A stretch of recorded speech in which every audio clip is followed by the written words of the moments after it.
So right now I'm just going to do a quick temperature check because I do have the crock pot on high. Okay, so right now I'm at 106, and let me check the lye water.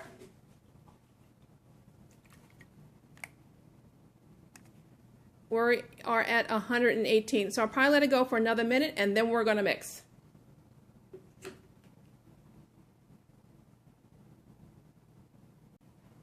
So what I did is I took the crock pot out of the base because I wanted it to slow down as far as getting hot because I was getting close to temperature. So the oil's all stirred. Now let's get a temperature. Okay, that is 112. And let's check our lye water.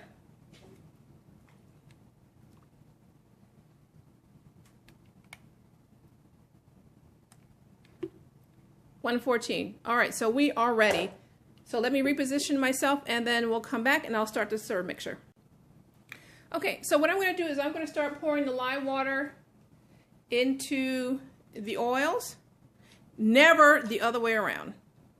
And just like when you use lye, you always pour the lye into the water. You never, ever, ever pour water into the lye. All right, so I've gotten that mixed up a little bit. I'm going to put on my hand mixer. I'm going to put it in first because I don't want it to splatter. And we're going to time this. It's 3:48.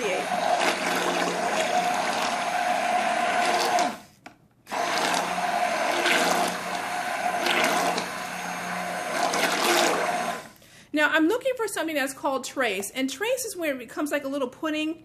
When you drizzle it, you might see the imprint of the soap on the top, which I'm not getting right now, so I'm going to keep mixing. And you really want to avoid bubbles, but because I'm making a small batch, but it'll be fine.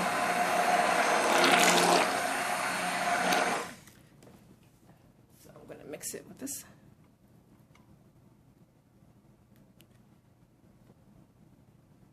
Still not like I want it.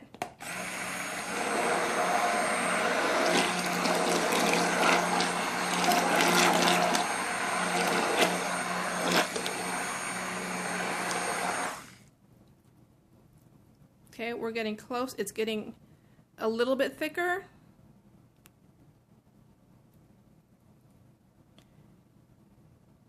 Okay, I think a little bit more and I should be good.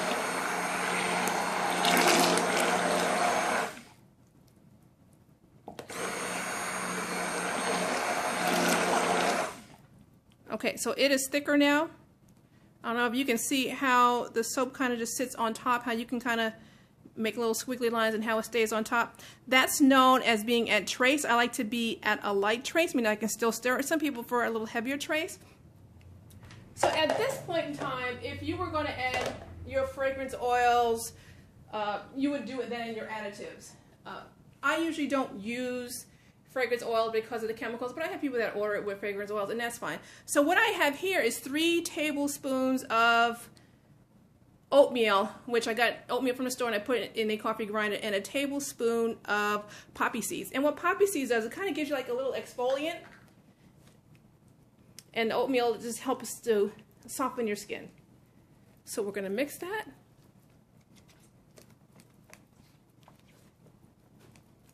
And at this point we are done with the hand mixer. Okay, we're going to put down our bowl.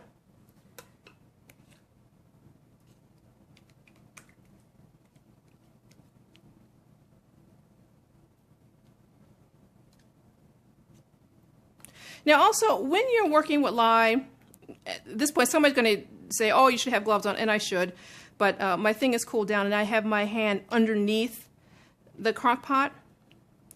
But you also want to have some vinegar around because the sodium hydroxide is a strong base, and if you get some on you, you want to just douse it with apple cider vinegar or regular size vinegar because that is a strong acid and it will help neutralize.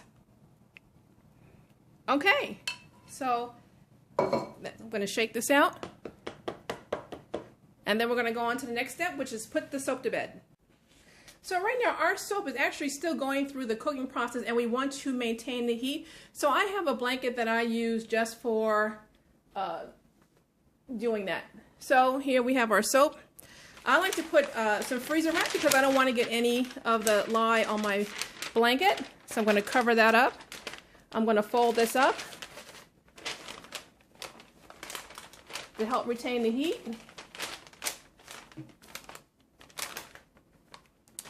Now you're going to have to put this someplace safe.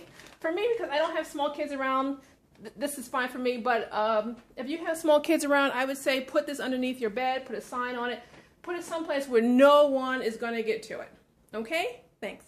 So I'm going to put my note on top of the soap. I'm going to put soap. Do not touch. And what I'm going to do is I'm going to come back in 24 hours and then I'm going to show you how to take it out of the mold and how to cut it.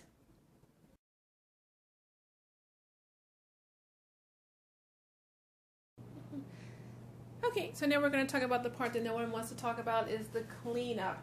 Now, you remember that we just made this so the lye is still active. So I personally don't wash my stuff for 24 hours. But that's when we're going to take the soap over there so we know that one's ready. So what I do is I take my items that are been in contact with the lye, I let it soak for 24 hours, I put it away separate, and then I come back and clean it the next day after I cut my soap, once I know that it is safe.